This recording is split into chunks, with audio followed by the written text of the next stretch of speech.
Mas então vamos para a palavra de Deus. Eu quero nessa noite então ministrar a palavra que está lá em Mateus capítulo 24, do versículo 1 até o versículo 14. Eu vou fazer a leitura desse texto aqui. Estou com uma tosse alérgica, então vou ficar tossindo um pouquinho. Meus alunos já sabem, agora vocês já sabem também. E convido vocês a deixar a Bíblia aberta, que depois a gente vai voltar nesse texto, amém? Amém. Então vamos lá, Mateus 24, do verso 1 até o verso 14. A palavra de Deus diz assim, aqui na minha versão, que é a NVI, Nova Versão Internacional. Jesus saiu do templo e, enquanto caminhava, seus discípulos aproximaram-se dele para lhe mostrar as construções do templo. Vocês estão vendo isso? Perguntou ele. Eu garanto que não ficará aqui pedra sobre pedra. Serão todas derrubadas. Tendo Jesus se assentado no Monte das Oliveiras, os discípulos dirigiram-se a ele em particular e disseram: Dize-nos, quando acontecerão essas coisas? E qual será o sinal da tua vinda e do fim dos tempos? Jesus respondeu: Cuidado, que ninguém os engane, pois muitos virão em meu nome, dizendo: Eu sou o Cristo, e enganarão a muitos. Vocês ouvirão falar de guerras e rumores de guerras, mas não tenham medo. É necessário que tais coisas aconteçam, mas ainda não é o fim. Nação se levantará contra nação, e reino contra reino. Haverá fomes e terremotos em vários lugares. Tudo isso será o início das dores. Então eles os entregarão para serem perseguidos e condenados à morte. E vocês serão odiados por todas as nações, por minha causa. Naquele tempo, muitos ficarão escandalizados, trairão e odiarão uns aos outros, e numerosos falsos profetas surgirão, e enganarão a muitos, devido ao aumento da maldade. O amor de muitos esfriará, mas aquele que perseverar até o fim será salvo. E este evangelho do reino será pregado em todo o mundo, como testemunho a todas as nações, e então virá o fim. Aleluia. Até aqui, amados, quero fazer umas considerações introdutórias.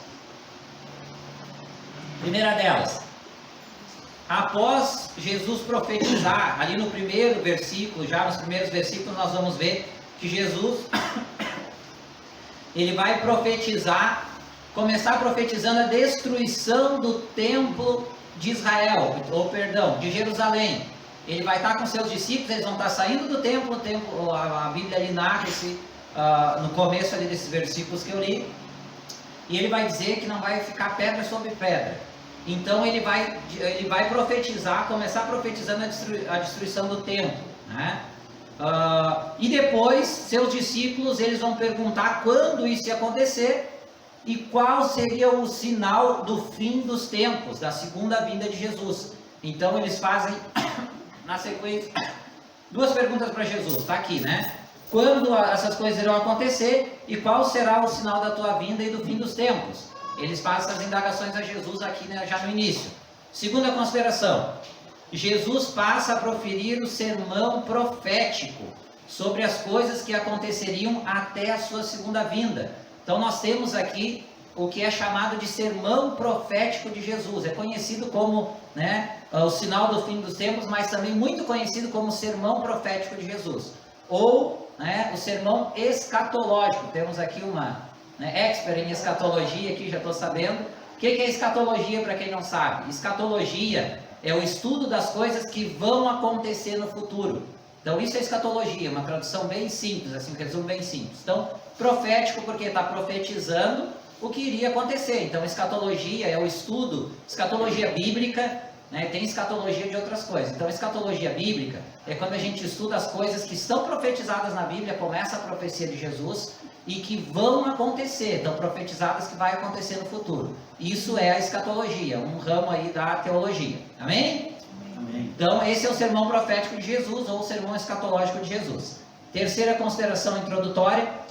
Essa história, amados, é narrada em outros 2 evangelhos. Marcos e Lucas, eles também vão narrar essa mesma história, esse mesmo sermão profético de Jesus. Nós chamamos isso de textos paralelos. Quando, por exemplo, nos evangelhos é narrado num e nos outros, nós chamamos de paralelos. Evangelistas diferentes, escritores diferentes, escrevendo o mesmo fato histórico. Então, nós temos lá Marcos capítulo 13, do versículo 1 até o 31, ele vai narrar essa história, e também Lucas 21, do 5 ao 37. Então, nós vamos ver esses 2 evangelistas. Por que eu estou citando aqui? Porque eles não se contradizem, os textos paralelos, nenhum deles se contradizem. Na verdade, um enriquece o outro. Porque o que um evangelista dá ênfase, o outro às vezes dá ênfase numa outra situação. Então, quando a gente lê, por exemplo, vai ler um texto desses e vai ver que tem os paralelos, o bom é ler todos os paralelos. Porque às vezes alguma informação extra, um outro evangelista vai narrar. E vocês vão ver que eu vou usar esse recurso aqui na pregação de hoje. Então eles falam as mesmas coisas, o mesmo fato, mas eles dão ênfase diferente, às vezes tem alguma informação que um não deu e que o outro deu. E a gente, como é que a gente faz isso aí, irmão Marco, para resolver? A gente soma. É só somar, né? O que todo mundo falou é bíblico, é palavra de Deus. Então um vai trazer uma informação, o outro vai trazer um outro detalhe, que o outro não omitiu ali ou não narrou. Então nós vamos somar eles e isso é bênção de Deus. A gente vai entender mais profundamente. Essas são as considerações introdutórias, para a gente continuar então aqui na ministração dessa noite, para nós poder entender, né, amados? Então melhor o desenrolar dessa história, era importante então trazer essas considerações. Amém? Amém. Então vamos voltar para a palavra. Agora eu quero ler do versículo 1 até o verso 8 de novo, e depois a gente vai trabalhar do 9 até o 14. Versículo 1 até o 8 diz o seguinte: Jesus saiu do templo e, enquanto caminhava, seus discípulos aproximaram-se dele para lhe mostrar as construções do templo. Vocês estão vendo isso? Perguntou ele. Eu garanto que não ficará aqui pedra sobre pedra, serão todas derrubadas. Tendo Jesus se assentado no Monte das Oliveiras, os discípulos dirigiram-se a ele em particular e disseram: Dize-nos. Que eles vão fazer 2 perguntas então. Quando acontecerão essas coisas? E qual será o sinal da tua vinda e do fim dos tempos? Jesus respondeu. Então Jesus começa a responder aqui a partir do versículo 4. Cuidado, que ninguém os engane, pois muitos virão em meu nome, dizendo: Eu sou o Cristo, e enganarão a muitos. Vocês ouvirão falar de guerras e rumores de guerras, mas não tenham medo. É necessário que tais coisas aconteçam, mas ainda não é o fim. Nação se levantará contra nação e reino contra reino. Haverá fomes e terremotos em vários lugares. Tudo isso será o início das dores. Eu já quero dar ênfase aqui, vou repetir de novo. Tudo que Jesus profetizou aqui, ele não está dizendo que é o fim. Ele está dizendo que é o início das dores. Não é o fim. O fim a gente vai ver aqui do verso 9 até o 14. Então ele está dizendo que todas essas coisas eram o início das dores. Mas vamos lá. Primeira consideração aqui, amados. Então, Jesus, ele vai... Primeira coisa que ele vai abordar aqui é sobre o templo. No começo da conversa, eles estão, olha só, vamos entender aqui, estão dentro de Jerusalém, saindo do templo de Jerusalém, do grande templo de Jerusalém. Eles estão saindo do templo, daí eles param e mostram para Jesus, né? Olha, Jesus, que lindo é o nosso templo. Olha a casa de Deus, que linda. E aí eles têm uma resposta de Jesus que eles nunca imaginavam, né? É a mesma coisa a gente chegar lá na sede e dizer: olha, nem vou falar porque... Não vou usar esse exemplo. nós chegávamos, que Deus me perdoe, né? Daqui a pouco, irmão, vão dizer que eu estou profetizando aqui a queda. Ela beira rio. Não, ó, daí vai ter uns irmãos que vão ficar bravos. Mas podia ser. Mas podia ser o beira rio. Mas vamos lá. Chega lá, eles saem então daquele lindo templo religioso, né? E olha, Jesus, que coisa linda, a gente pode vir. É nesse sentido que eles falam, olha que coisa linda, que lindo esse templo que a gente vem adorar. E Jesus dá uma resposta para eles que rebenta eles pelo meio. Ó, vocês estão achando isso lindo? Eu vou dizer uma coisa para vocês. Não vai ficar pedra sobre pedra. Isso tudo aí vai ser destruído. Imagina o impacto deles. Isso eles estão saindo do templo dentro da cidade de Jerusalém. Tá? Então Jesus já faz a primeira profecia, que era a destruição do templo. E essa profecia, essa sim eu posso dizer para vocês que se cumpriu, com certeza. Porque Jesus então, né, a gente sabe, Jesus viveu aproximadamente 33 anos, então estava ali no final do ministério dele, ali 30 e poucos anos. No ano 70 depois de Cristo, ou seja, 30 e poucos anos depois que Cristo morreu e ressuscitou e ascendeu aos céus, essa profecia se cumpre. Por quê?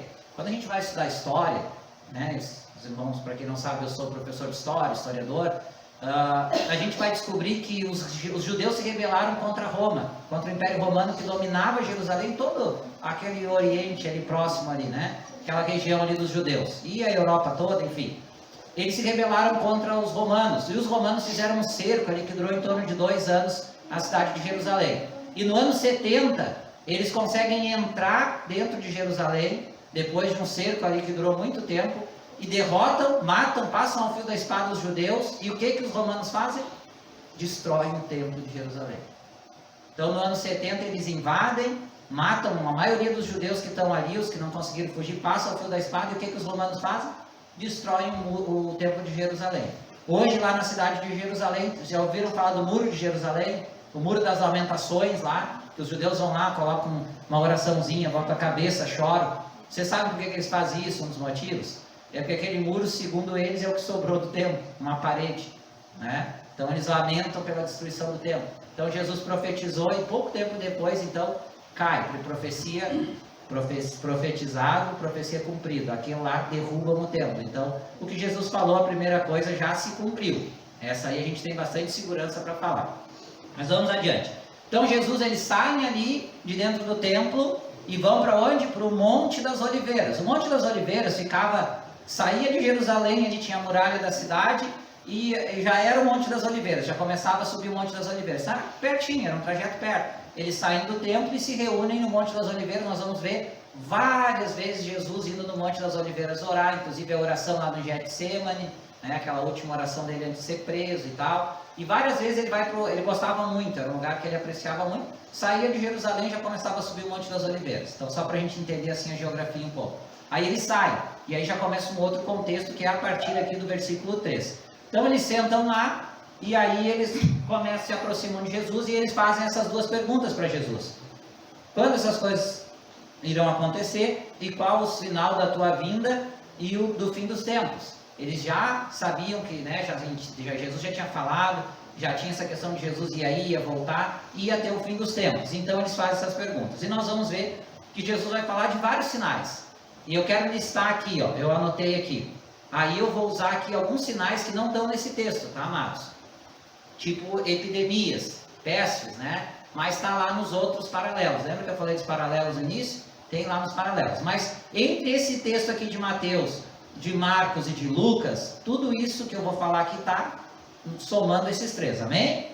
Então os sinais que Jesus vai fazer aqui, ó, uma lista de sinais. Falsos cristos, né? E eu já vou falando um pouquinho de cada sinal. Falsos cristos. Então, desde que Jesus morreu, ressuscitou e foi aos céus, a história da humanidade tem sido a história de falsos cristos. Vários falsos cristos se levantaram, né? Ou a gente tem hoje em dia aí um tal de Henri Cristo aí que diz que é o Cristo. A gente até dá risada, mas ele se diz Cristo, é um falso Cristo. E como ele teve outros, né? Às vezes não tão hilário, não tão engraçado lá, que leva a coisa mais para uma piada, assim, mas teve vários Cristos. Então ele vai profetizar que ia ter vários Cristos, vários que iam dizer que eram Cristos. Ele vai falar de guerras e rumores de guerras. No período que Jesus viveu aqui na Terra, era o período conhecido na história como Pax Romana. Era um período de relativa paz na Terra. O Império Romano ele tinha dominado seus territórios já, que eram enormes, era toda a Europa praticamente, aquela Ásia ali, aquela parte da Ásia Menor que eles chamavam, que pegava a Judéia, e norte da África. Estava tudo organizado, os exércitos estavam nas fronteiras, ninguém atacava eles não estavam atacando ninguém também, assim, tanto. Então era um período de relativa pax, era chamado de paz romana, ou pax romana no latim. Então ele profetiza guerras e rumores de guerras num momento de relativa paz no mundo. E eles, tá tudo aqui, o Império Romano domina tudo, a gente vai para lá, vem para cá, vai para a África, vem para a Ásia, vai para a Europa, de boa, não tem guerra, não tem paz. E desde que Jesus morreu, e enfim, né, começou, a história da humanidade tem sido a história de guerras e rumores de guerras. De lá para cá, quantas guerras já tiveram, né? E rumores de guerra. Agora nós estamos vivendo, né? Como o irmão Diego, eu achei muito interessante quando o irmão Diego me convidou e pediu esse tema. É um tema relevante para os dias de hoje, é sempre relevante, né, por se tratar da segunda vinda de Cristo. Mas a gente está vivendo uma pandemia, a gente está vivendo, nem acabou a pandemia, já começou a guerra lá da Rússia e da Ucrânia. Aí já começa a se levantar gente dizendo que um é o anticristo, é as profecias que estão se cumprindo. Eu vou chegar lá, vou chegar lá mais no final da mensagem sobre essa coisa específica. Mas o que está acontecendo aqui, pestes, né, ou enfim, as guerras, agora essa guerra da Ucrânia contra a Rússia, que todos nós estamos com medo que desencadeie uma terceira guerra mundial, e isso infelizmente é uma possibilidade, pode acontecer, tomara que não aconteça, que fique ali esse conflito se resolva, mas pode a qualquer momento virar uma terceira guerra mundial, que seria uma destruição sem precedentes, porque nunca a gente teve uma guerra com o poderio bélico militar que se tem hoje, como bombas atômicas, armas biológicas e coisas do gênero. Tomara que não, mas está ali, guerra é uma guerra, mas é um rumor de uma guerra maior ainda, né? Que a gente tem que orar para que não aconteça. Mas não é algo que aconteceu agora, nós tivemos Segunda Guerra Mundial, Primeira Guerra Mundial, e desde Cristo até agora, centenas de guerras. Então tem sido, a profecia tem se cumprido, não é numa guerra específica, aqui fala no plural, guerras e rumores de guerras. Desde então a história da humanidade tem sido a história das guerras e dos rumores de guerras, amém? Então essa guerra aí que está acontecendo é mais uma delas, e esse rumor de guerra é mais um rumor de guerra. Ele continua, nação contra nação. As guerras geralmente são uma nação contra a outra, envolve poder, envolve dinheiro, né? A gente vai ver por trás, tem caráter religioso, a maioria das guerras, né? Algumas delas, poder, dinheiro, enfim, ambição humana, né? Não tem guerra que não tenha algum tipo de ambição humana. Então, nação contra nação, sempre se levantando. Fomes, pestes e terremotos. Quanta miséria, quanta desigualdade social desde os tempos de Jesus até hoje. Ainda hoje, mundo globalizado, a gente fala em globalização, a gente fala em capitalismo, em programas sociais, e o que a gente vê no mundo, assim, uma proporção gigantesca, é fome, é desigualdade social, é pessoas que vivem abaixo da linha da pobreza, não é pobreza. Pobreza ainda se vira, mas abaixo da linha da pobreza, pessoas que têm dificuldades extremas. Isso tem sido também a história da humanidade, não é algo que está acontecendo só agora, está acontecendo agora em grandes proporções, vem acontecendo a todo tempo. Pestes, né, em alguma lá, na tradução eu gosto da King James atualizada, lá quando fala desse texto, agora não lembro qual dos evangelistas que narra, ele fala até em epidemias, né, em outras traduções pestes, enfim, doenças, né. Estamos vivendo a pandemia, muitos se apavoraram, é a promessa, é o sinal de Jesus se cumprindo. Se você for estudar, vai lembrar lá que no século XIV teve a peste negra, que matou 1/3 da população da Europa. Eles estimam-se ali entre, vamos chutar assim, tinha mais ou menos em torno de 300 milhões de europeus na época, morreu 100 milhões. Ou alguns historiadores dizem que era em torno de 150, mas acredita-se que morreu 50 milhões. Isso foi lá, há centenas de anos atrás. Foi muito mais grave, muito mais letal do que nos dias de hoje. Imagina, 30%. A Covid, se não me engano, é 0,2% das pessoas que pegam morrem. A gente está falando lá na peste negra de 30% ou mais de 30%. De cada 3 pessoas que pegavam, uma morria. Então era catastrófico. Nós tivemos a gripe espanhola no início do século XX, do século passado, lá durante a Primeira Guerra Mundial, que matou milhões também. E agora nós temos a pandemia do coronavírus. É mais uma. Não é que seja a profecia de Jesus o Covid, Não é que seja a profecia de Jesus, essa pandemia, a profecia de Jesus, a guerra da Ucrânia e da Rússia. Eu não estou dizendo que a gente não tem que se preocupar, orar, né? Não é isso que eu estou dizendo, mas eu estou dizendo que é mais uma. Quando a gente vai estudar a história, é mais uma, porque Jesus usa tudo no plural aqui. Jesus não diz terremoto, Jesus não diz peste, é pestes, terremotos, fomes, guerras, falsos cristos, é tudo no plural, não é nada no singular, né? É tudo no plural, eram coisas que iriam acontecer muitas vezes até a segunda vinda de Cristo, amém?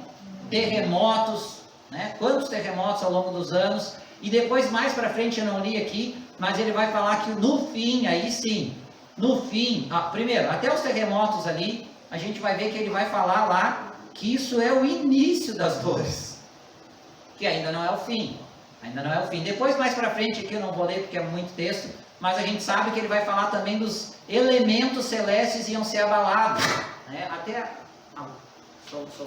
caiu, eu vou continuar aqui.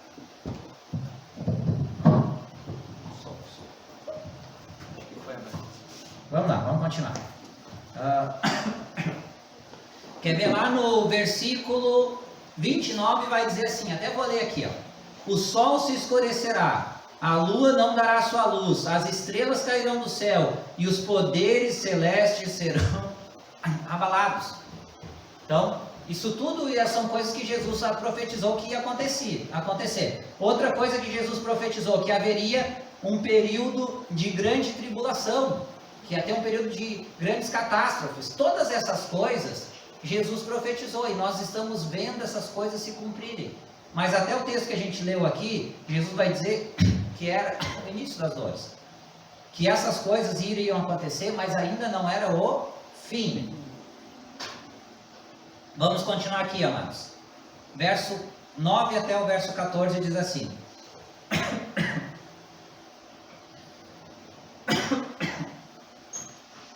Então eles os entregarão para serem perseguidos e condenados à morte, e vocês serão odiados por todas as nações por minha causa. Naquele tempo muitos ficarão escandalizados, trairão e odiarão uns aos outros, e numerosos falsos profetas surgirão e enganarão a muitos. Devido ao aumento da maldade, o amor de muitos se esfriará, mas aquele que perseverar até o fim será salvo. Vou fazer uma pausa. Para mim, de todo o texto, essa aqui é a frase mais importante de todas. A mais importante de todas eu vou repetir.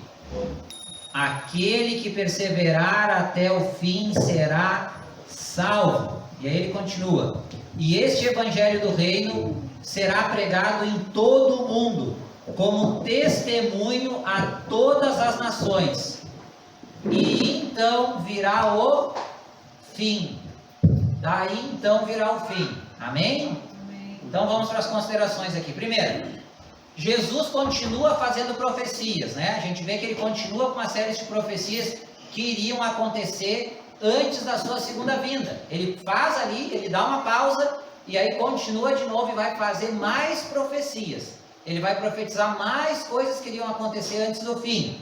Ele vai falar de numerosos falsos profetas que enganariam a muitos. Ele vai dizer falsos profetas. E a história do cristianismo daí tem sido a história dos falsos profetas. Hoje, se a gente entrar nas redes sociais, infelizmente, ligar em certos canais de TV, supostamente evangélicos, cristãos, a gente vai ter surpresas apavorantes, tá? Escancaradamente pessoas que eu, na minha opinião, na minha visão teológica, eu classifico como falsos profetas, que eles estão ali, né, hoje com esse fenômeno das redes sociais, não só nas redes sociais, mas principalmente das redes sociais, né, são pessoas que estão vendendo, que estão mercadejando a fé, como o apóstolo Paulo falou, que pregam e ensinam buscando um benefício próprio, buscando enriquecer, buscando as riquezas desse mundo, enganando, né? Falando para as pessoas aquilo que elas querem ouvir e não o que elas precisam ouvir, porque a palavra de Deus, quando ela é pregada, ela não é pregada para massagear. Deus não me trouxe aqui para massagear o ego de ninguém. Deus não me trouxe aqui para dizer, passar a mão na cabeça, tu é o queridinho de Jesus, o que tu quer? Eu quero isso. Deus vai te dar. Deus me trouxe aqui para pregar a verdade. E a verdade de Deus, ela é bênção para as nossas vidas, mas ela também traz exortações. Deus não me trouxe, não me usa para pregar a palavra, não usa os pregadores com a intenção de massagear ego, de resolver o problema das pessoas simplesmente por resolver. E aí nós temos esses falsos profetas, que não é de agora, irmãos.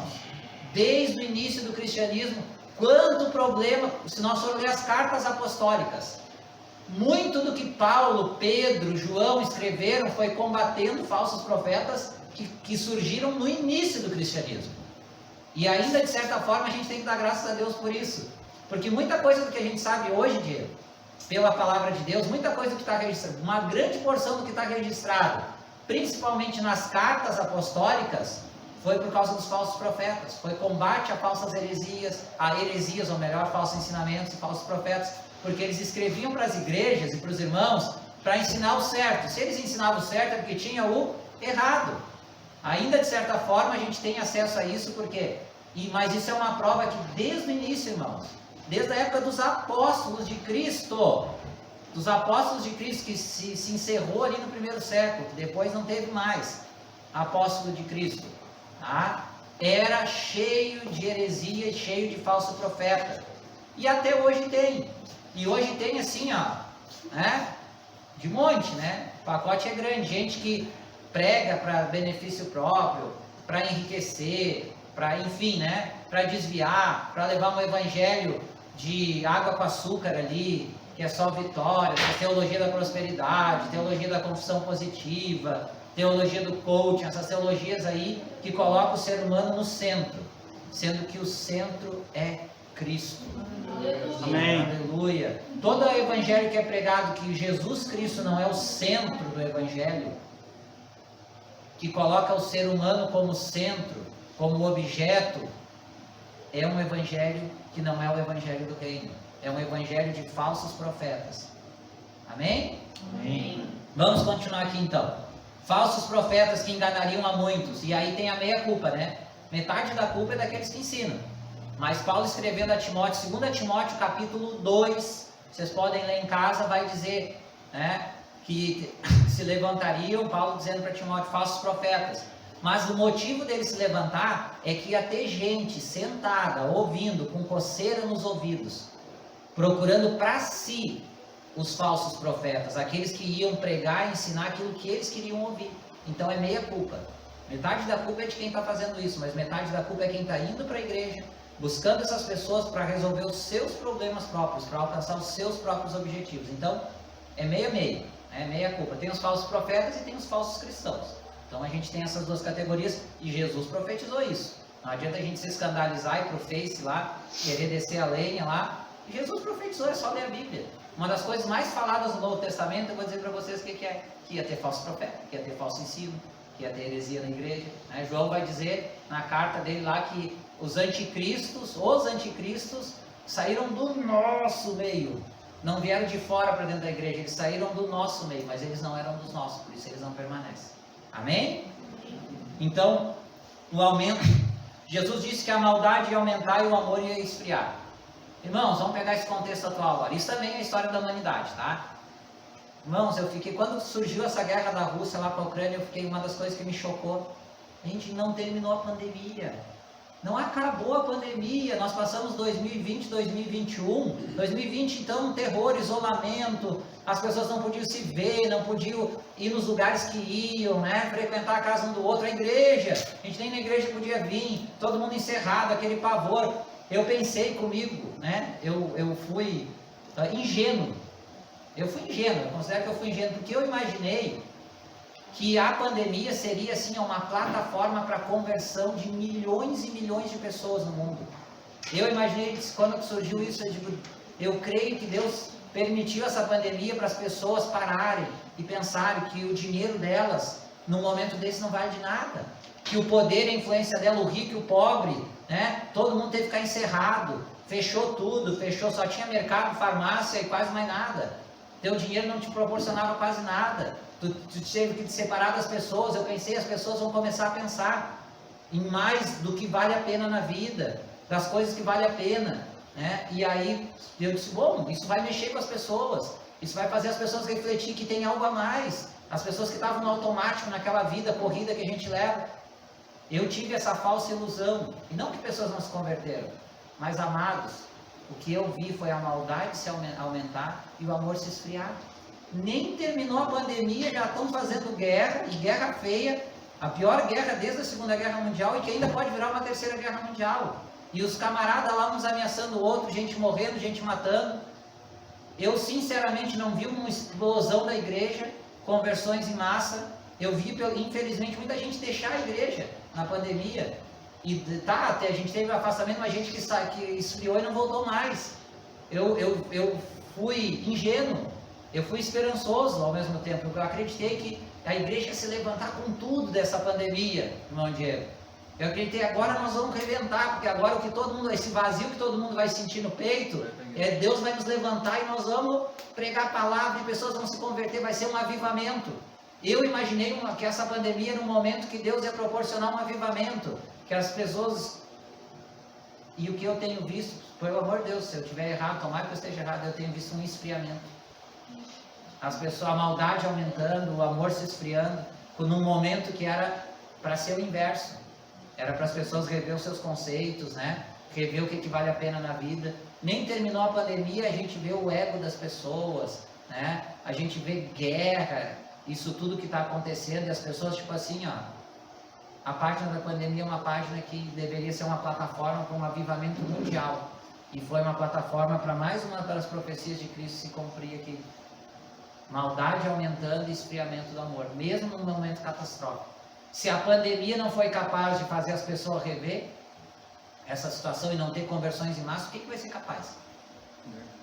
Eu pergunto para nós pensar agora, que eu quero dividir esse pensamento meu com vocês. O que vai ser capaz? O que Deus vai ter que fazer para a humanidade se dobrar? Para a humanidade buscar Deus? Mas nós não podemos parar de pregar o Evangelho. Amém. Nós temos que continuar pregando e crendo que Deus vai agir, que Deus vai converter, que o Espírito Santo vai agir. Mesmo que não tenha acontecido, eu me frustrei, estou frustrado, mas eu vou continuar fazendo a minha parte. Nós temos que continuar fazendo a nossa parte. Aleluia. Jesus profetizou que a maldade ia aumentar e o amor ia se esfriar. Mas a palavra de Deus diz também que é através da pregação da palavra de Deus, que a fé vem pelo ouvir, e ouvir a palavra de Deus. Também vai dizer lá, né? E como pregar, e como ouvirão que se não há quem pregue? E como pregarão se não serão enviados? Quão belos e formosos são os pés do que anunciam as boas novas do Senhor. Aleluia. Então, aleluia. Se não rolou esse negócio aí de uma conversão em massa, nós temos que continuar pregando a palavra de Deus. Aleluia. Nós não podemos desistir. Jesus ainda faz uma advertência muito importante, amados. E aqui eu frisei quando eu li aqui o texto, eu vou ler de novo. Ele vai dizer então que o Evangelho vai ser pregado primeiro a todas as nações, a todos os povos e nações, e aí virá o fim. E aí virá o fim. Veja que tem uma coisa interessante aqui. O texto não diz que Jesus, que Deus, né, que a pregação ia chegar para todas as pessoas. Não diz pessoas aqui, diz nações e todos os lugares do mundo. Então, muitos confundem isso, essa profecia, né, que será pregado em todo o mundo, como testemunha a todas as nações. Tem gente que acha, né, que às vezes, que quando a gente faz a leitura superficial, vem às vezes umas ideias assim. Ou às vezes a gente nem faz a leitura, a gente ouve outros falar, não, Jesus só vai voltar depois que o Evangelho for pregado para todas as pessoas. E o texto não diz isso. Diz para todas as nações, para todo mundo e nações. Né? Vamos supor, entrou num lugar lá que não tem o Evangelho e se pregou o Evangelho para algumas pessoas lá, aquela nação foi alcançada. Aí aquelas pessoas que se converteram, eles são os missionários lá dentro. Então é todas as nações. Tem gente que relaxa, não precisa se preocupar com a vinda de Cristo. Tem milhões e milhões de pessoas no mundo que não ouviram o Evangelho, então vou ficar tranquilo, é para todo mundo. Não, é para as nações. Chegou em todas as nações, essa profecia vai estar cumprida também. E eu não estou dizendo que está cumprida, não, pode ser até que o Evangelho já tenha chegado a todas as nações, a todos os povos. Sim, pode ser que sim, eu não posso afirmar para vocês. Mas aí ele vai dizer, então virá o fim. Mas não diz que é imediatamente virá o fim. Aqui esse texto não diz que, espalhou o evangelho para todas as nações, cumpriu o resto tudo, agora Jesus tem que voltar. Não, diz que daí então virá o fim. Depois que tudo isso se cumprir, aí então virá o fim. Mas a parte mais importante de tudo desse texto, para mim, na minha interpretação, e a parte que mais me motiva, e a parte que nós temos que ter como, primeiro, que Jesus vai voltar uma segunda vez. Isso aí tem que ser consenso, né? A gente tem que crer na segunda vinda de Cristo. Mas o texto imediato mais importante para nós é o seguinte: mas aquele que perseverar até o fim será salvo. Aleluia. Aleluia. Aquele que perseverar até o fim, independente dos sinais, independente das profecias, do que vai se cumprir, do que já se cumpriu, do que não se cumpriu, independente da ordem escatológica das coisas, a advertência de Jesus diz aqui: aquele que perseverar até o fim será salvo. Aquele que perseverar em Cristo até o fim será salvo. Aleluia. Se o arrebatamento vai acontecer na nossa geração, se o arrebatamento vai acontecer na próxima geração, se o arrebatamento vai acontecer daqui a 1000, 2000, 3000, 5000 anos, não sei, não posso dizer isso para vocês, estaria pregando uma heresia. Mas a palavra que serve para nós é: se vocês não lembrarem de nada mais que eu falei para vocês, não esqueçam disso. Aquele que perseverar até o fim será salvo. Se Jesus voltar hoje, e aqueles que estão em Cristo vão ser arrebatados, os mortos vão ressuscitar primeiro, e nós seremos arrebatados. É o que o apóstolo Paulo fala em 1 Coríntios 15, preguei lá, o irmão Diego me convidou lá, quando eu estava na CIS Brasil, me pediu esse tema e eu preguei isso aí lá, bênção de Deus, me lembrei agora, né? E foi bênção aquela pregação. Então assim, amados, é aquele que perseverar até o fim, seja pelo arrebatamento, ou seja pela ressurreição. Se nós morrer em Cristo, nós estamos descansando no Senhor, aguardando a ressurreição. Se nós estivermos vivos e perseverarmos até o fim, até Jesus voltar a arrebatar a igreja, nós vamos para a glória com o Senhor. Aleluia. E isso é o mais importante disso tudo aqui. Amém? Amém. Quero concluir essa mensagem então, amados. 3 pontos aqui. Primeiro ponto: os sinais têm o propósito de confirmar que a segunda vinda de Jesus é uma realidade, que vai acontecer. Essa é uma pergunta muito interessante que precisa ser respondida, na minha opinião. Amados, por que os sinais? Talvez o irmão de ainda, que bom que falou nisso, vai pregar. Por que dos sinais? A gente tem que perguntar, por que dos sinais? Por que Jesus disse que ia ter isso, aquilo, aquele outro? Amados, o propósito dos sinais é um só: é confirmar que a segunda vinda de Cristo é uma realidade. Vocês acham que Jesus estava preocupado em proporcionar guerra, fome, peste, só para a gente ter fome, peste, mexer nos poderes do céu? Vocês acham que Deus ia se preocupar com isso simplesmente para mostrar que Ele é Deus? Para mostrar que Ele é poderoso? Não, amados. É para provar que aquilo que Jesus profetizou, os sinais, eles apontam para uma coisa: a segunda vinda de Cristo. Para provar, para a gente ter provas reais, incontestáveis, que Jesus vai voltar uma segunda vez. Os sinais têm esse propósito. Os sinais não têm o propósito de mexer com os teólogos para tentar descobrir quando foi cada sinal se cumpriu, aqui, esse ali. O propósito dos sinais é anunciar a segunda vinda de Cristo, que Cristo não vai deixar a gente, que Cristo vai voltar para nos buscar, vai buscar a sua amada igreja. Aleluia. E aquele que perseverar até o fim será salvo. Aleluia. Segundo ponto aqui, amados: a Bíblia narra diversos sinais que aconteceriam, antecederiam a segunda vinda de Jesus. Porém, o próprio Jesus nos exortou a não tentarmos ficar adivinhando quando isso ocorrerá. E aí aqui eu quero falar como teólogo, né? Como na área professor de teologia, formado em teologia, enfim. Amados, eu sei, e aqui é uma crítica a muitos teólogos que eu vou fazer. Tem muito teólogo, ou gente que estuda teologia, ou quem não é teólogo, e também, né, é cristão, mas que fica alucinado. Vocês vão para a internet, vocês vão ver gente alucinada por causa dos sinais, tentando provar, esse sinal aqui aconteceu em 1900 não sei o que, esse aqui 300 e tanto, e ali eles ficam, esse aqui se cumpriu aqui, esse ali se cumpriu ali, aquele lá se cumpriu lá. Eles ficam tentando mostrar que todos os sinais já se cumpriram, para dizer que Jesus vai voltar agora na nossa geração. Isso eu estou dizendo na nossa, na anterior, né? Então tem gente que se preocupa em mergulhar, em estudar os sinais. E o primeiro conselho que eu dou para vocês: estudem sobre os sinais, está na Bíblia, pode estudar. Só que tem gente que fica lá e gravam vídeos e fazem ministrações nas igrejas, assim, aquela coisa, não é que nem o irmão Marco veio aqui e trouxe um estudo, é aquela coisa assim, mais pentecostal mesmo, mais, e esse sinal se cumpriu aqui, aquele sinal se cumpriu lá, e agora Jesus vai voltar, é na nossa geração, porque isso se cumpriu. Amados, Jesus nunca mandou a gente se preocupar em querer descobrir quando esses sinais se cumpriram. Pelo contrário, ele advertiu para a gente não fazer isso.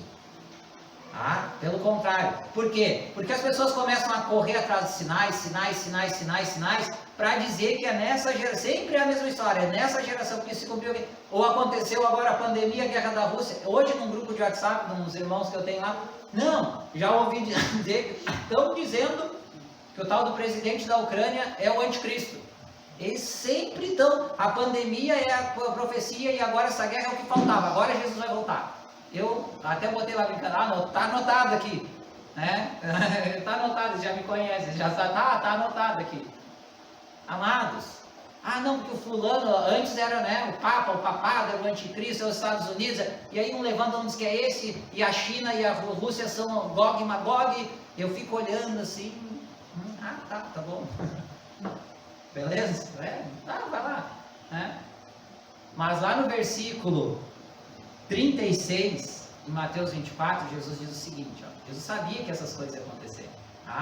Aqui no mesmo contexto, eu vou provar para vocês que Jesus disse, não é para vocês se preocupar com isso aí, não é para vocês correr atrás de sinal, apesar dos sinais serem, né, profecia de Cristo, como eu falei, anunciar a segunda vinda.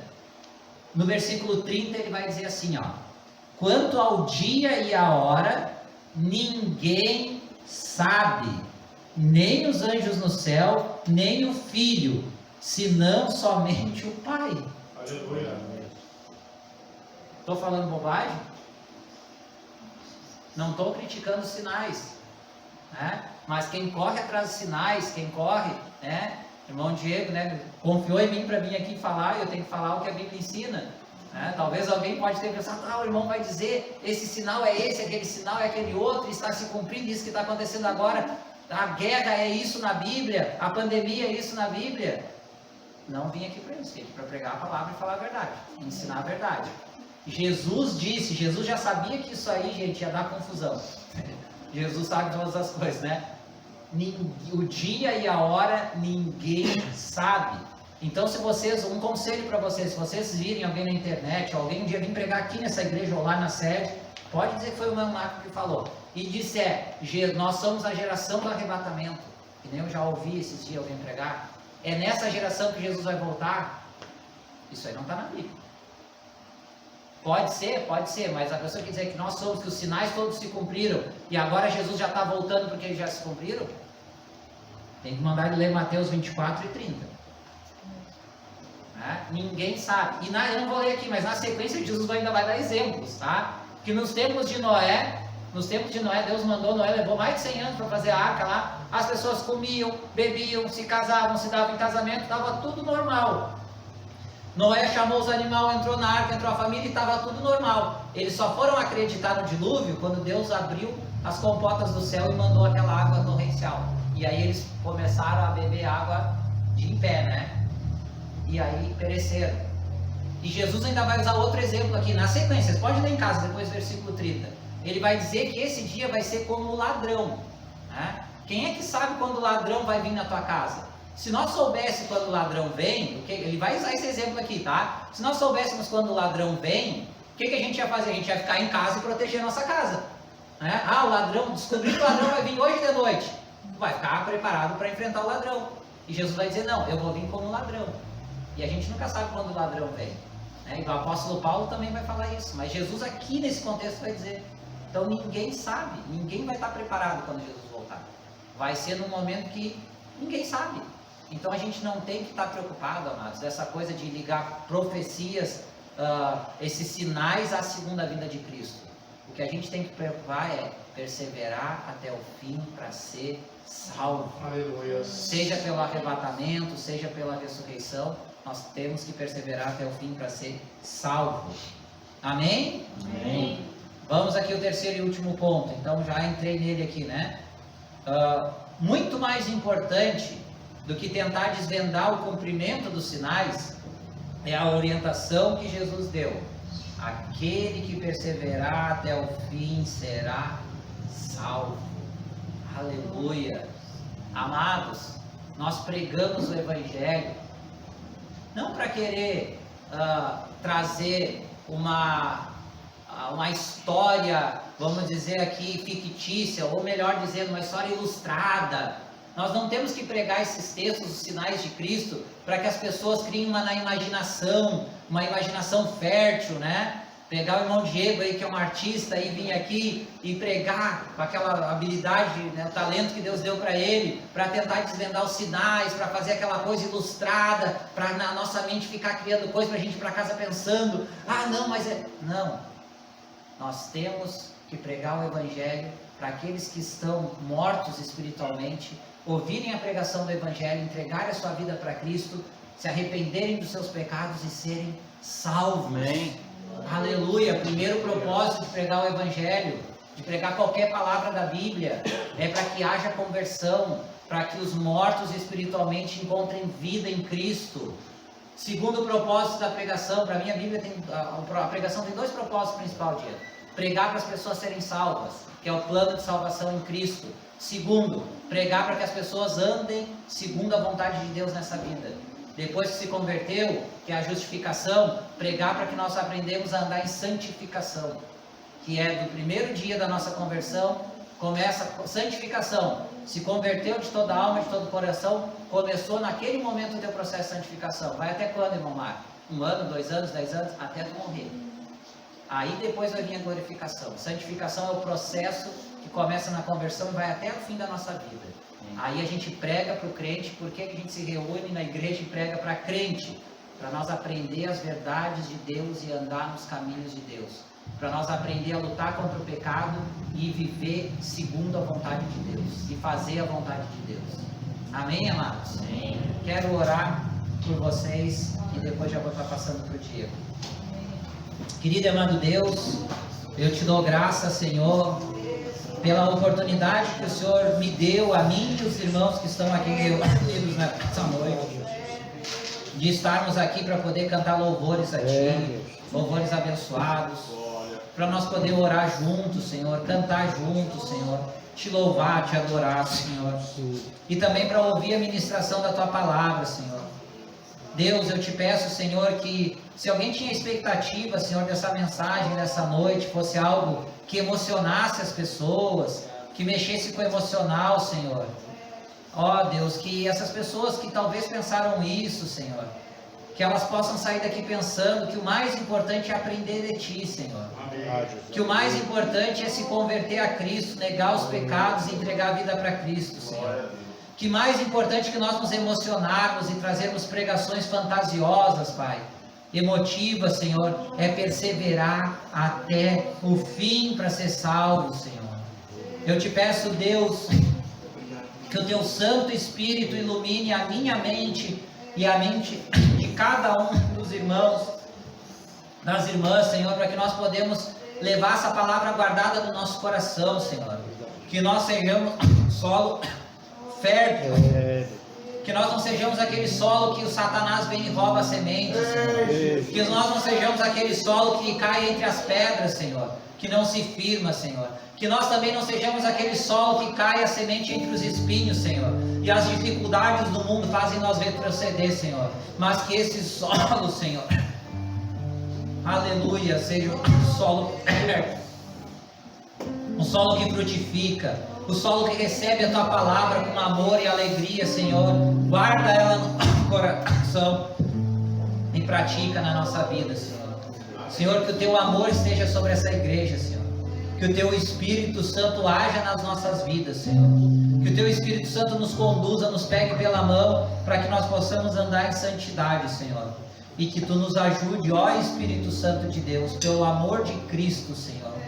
Que o Senhor nos ajude a perseverar até o fim e sermos salvos. Amém.